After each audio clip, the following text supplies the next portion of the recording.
अगर आप भी शादी की समस्या से बहुत ज़्यादा परेशान हो गए हैं, मतलब कि अगर आपकी जो शादी की उम्र है वो हो गई है और शादी के योग नहीं बन पा रहे हैं, आपकी जो उम्र है वो 30 साल 35 साल या फिर उससे भी अधिक हो गई है और अभी तक अगर शादी के योग नहीं बन पाए हैं, घर में जो बच्चे हैं उनकी अगर शादी सही समय पर नहीं होती है तो जो माता पिता होते हैं वो बहुत ज़्यादा परेशान हो जाते हैं और बच्चों के शीघ्र विवाह के लिए कई उपाय करते हैं, पूजा पाठ करते हैं।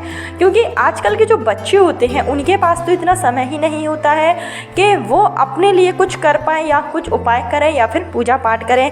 ऐसे में जो माता पिता होते हैं उनको ही यह उपाय करने पड़ते हैं। तो अगर आप भी अपने बच्चों की शादी के लिए परेशान हैं, लड़का हो या फिर लड़की हो, या फिर जो बालक बालिकाएं वो स्वयं अपने विवाह के लिए बहुत ज़्यादा चिंतित हो गए हैं, जो शादी की उम्र है वो निकलती ही जा रही है, शादी के योग नहीं बन पा रहे हैं, कई उपाय करते करते अगर आप थक गए हैं तो एक बार आप यह वाला उपाय करके ज़रूर देखिए। यह जो उपाय आपको करना है वो करना है आपको भौमी प्रदोष के दिन। भौमी प्रदोष चूँकि इस बार 2024 में जो भौमी प्रदोष पड़ेगा वो ज्येष्ठ माह में पड़ने जा रहा है, जो कि 4 जून मंगलवार को पड़ेगा। 4 जून मंगलवार के दिन पड़ने वाला जो प्रदोष है वो भौमी प्रदोष बहुत ही शुभ फलदायी है और इस दिन अगर आप शिव जी का कोई सा भी उपाय करते हैं इसमें आपको सफलता जरूर मिलेगी। भौमी प्रदोष जब प्रदोष मंगलवार के दिन पड़ता है तो वो भौमी प्रदोष कहलाता है और प्रदोष की तो महत्ता वैसे भी होती ही है, लेकिन अगर भौमी प्रदोष होता है तो उसकी जो महत्ता होती है वो और भी ज़्यादा बढ़ जाती है और उसका जो महत्व है वो बहुत ज़्यादा बढ़ जाता है। इस दिन किया गया कोई भी उपाय कभी भी खाली नहीं जाता है। तो भौमी प्रदोष 4 जून मंगलवार के दिन पड़ने जा रहा है। इस दिन का आप लाभ जरूर उठाइए, बहुत ही शुभ दिन है। अगर आप इस दिन उपाय करते हैं जो कि मेरे वीडियो में आपको बताया जाएगा, अगर आप ये सरल सा उपाय पूरे विधि विधान से और पूर्ण विश्वास के साथ करते हैं तो आपको उसमें सफलता जरूर मिलेगी, शादी के शीघ्र योग बन जाएंगे। कारण चाहे कोई भी हो, किसी भी कारण से अगर शादी में अड़चनें आ रही हैं, चाहे पितृ दोष हो या फिर काल सर्प दोष हो या फिर शनि दोष हो या ग्रहों की स्थिति अनुकूल ना हो, कोई भी कारण हो जिसके कारण अगर शादी में अड़चनें आ रही हैं तो वो सारी की सारी अड़चन जो है वो दूर हो जाएगी अगर आप भौमी प्रदोष के दिन यह सरल सा उपाय करते हैं।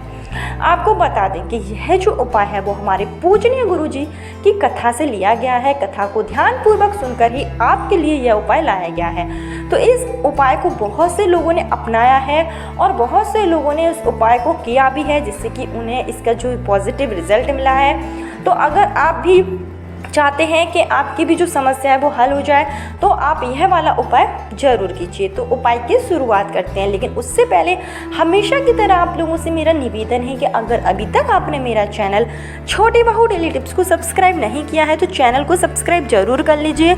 वीडियो पसंद आए तो लाइक कीजिए और कमेंट बॉक्स में जय माँ लक्ष्मी या हर हर महादेव जरूर लिखिए, जिससे कि माँ लक्ष्मी की कृपा आप पर और आपके परिवार पर हमेशा के लिए बनी रहे।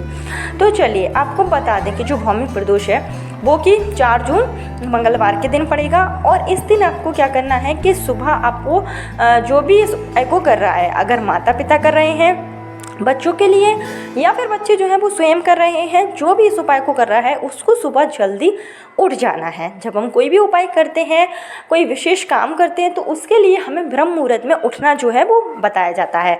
तो आप सुबह 5 से 6 के बीच में जल्दी उठ जाइए, स्नान आदि करके आप फ्री हो जाइए। उसके बाद में आप साफ़ सुथरे वस्त्र पहन लीजिए, कोई भी कलर के आप वस्त्र पहन सकते हैं, सिर्फ आपको काले कलर का और नीले कलर का जो वस्त्र है वो नहीं पहनना है। जब आप इतना कर लें तो आपको सबसे पहले अपने घर के मंदिर में एक दीपक जलाना है और आपको अपने इष्ट देवता से प्रार्थना करनी है कि हे प्रभु, मैं यह उपाय करने जा रहा हूँ या फिर जा रही हूँ, आप मुझे इसमें पूर्ण सफलता दें और अपना आशीर्वाद हमारे ऊपर बनाए रखें। अगर कोई गलती होती है तो उसके लिए क्षमा याचना करें। फिर उसके बाद में आपको क्या करना है कि एक कटोरी में आप ले लीजिए शहद। आप शहद ले एक कटोरी में थोड़ा सा आपको शहद ले लेना है। उसके बाद में आपको लेना है काली मिर्च। अब काली मिर्च आपको लेनी कितनी है तो जितनी आपकी उम्र है उतनी ही आपको काली मिर्च लेनी है। जो भी जातक है विवाह के लिए जिसके लिए उपाय कर रहे हैं उसकी उम्र के बराबर आपको काली मिर्च लेनी है। जैसे कि अगर माँ है अपने बच्चों के लिए कर रही है तो अगर आपके बच्चे की जो उम्र है वो 30 साल हो चुकी है और वो 31 में अगर चल रहा है तो आपको 31 काली मिर्च के दाने लेने हैं। और अगर उसकी उम्र 28 साल हो चुकी है, 29 में चल रहा है, तो आपको 29 काली मिर्च के दाने लेने हैं।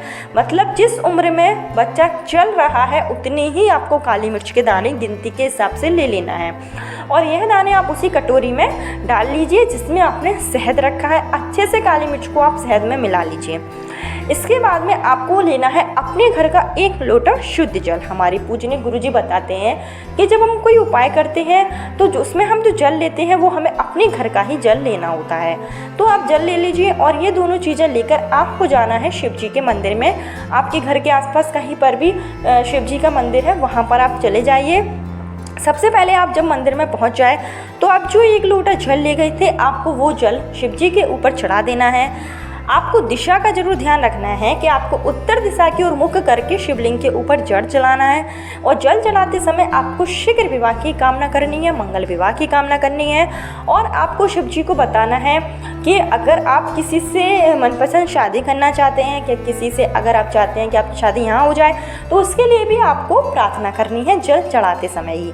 जब आप जल चढ़ाएं तो जल की जो धार है वो धीमी होना चाहिए, इस बात का ध्यान रखें। और उसके बाद में जो आप काली मिर्च ले गए थे, तो एक एक दाने आपको काली मिर्च के शिवलिंग के ऊपर चढ़ा देना है। जो शिवलिंग पर जो शिव जी का भाग होता है वहाँ पर आपको काली मिर्च चढ़ानी है।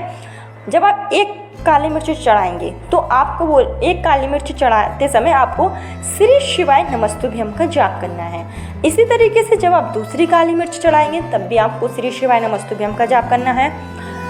इस तरीके से आप जितनी भी काली मिर्च ले गए थे आप एक एक करके चढ़ा दीजिए और श्री शिवाय नमस्तुभ्यम का जाप करते जाइए। आपको जो काली मिर्च है वो एक एक करके ही चढ़ानी है, एक साथ आपको नहीं चढ़ानी है। इस तरीके से जब आप पूरी काली मिर्च शिवलिंग के ऊपर चढ़ा लें तो आपको अपनी शीघ्र विवाह की कामना जरूर करनी है। आपको बताना है कि हे प्रभु, मैं यहाँ शादी करना चाहती हूँ, हमारे भोलेनाथ हमसे जो भी गलती हो गई हो क्षमा करें और शीघ्र विवाह के लिए आप हमें आशीर्वाद दें। और जो आप काली मिर्च चढ़ाएंगे तो जो काली मिर्च है नीचे भी गिरती जाएगी, तो आप उस बात पर ध्यान नहीं दीजिए क्योंकि शिवलिंग का जो भाग है वो छोटा होता है। काली मिर्च आप चढ़ाते जाएंगे और नीचे गिरती जाएगी, आपको सिर्फ चढ़ाना है, आपको उठाना नहीं है। तो जब आप सारी काली मिर्च चढ़ा लें, इधर आपका जो उपाय है वो पूरा होता है। थोड़ी देर आपको मंदिर में ही बैठना है और आपको हाथ जोड़कर प्रभु से शीघ्र विवाह की कामना करते जाना है। इस तरीके से अगर आप भौमी प्रदोष के दिन उपाय करते हैं, बहुत ही सरल उपाय है, इसको अगर आप भौमी प्रदोष के दिन करेंगे तो आपकी शादी में जो भी अड़चनें आ रही हैं वो ज़रूर दूर हो जाएगी। जो घर में माता पिता हैं वो अपने बच्चों के लिए ये सरल सा उपाय ज़रूर कीजिए। ये बहुत ही कारगर उपाय है, अगर आप इसको करते हैं तो आपको सफलता ज़रूर मिलेगी। और जो भौमी प्रदोष होता है वो बहुत ही कम होता है, बहुत ही कम समय में आता है, तो ये बहुत ही दुर्लभ योग बनेगा। और इस दिन अगर आप उपाय करते हैं तो आपको पूर्ण लाभ होगा, पूर्ण सफलता मिलेगी। छोटा सा उपाय है, जरूर कीजिए। कल फिर मिलती हूँ नए वीडियो नए उपाय के साथ। जब तक के लिए राधे राधे।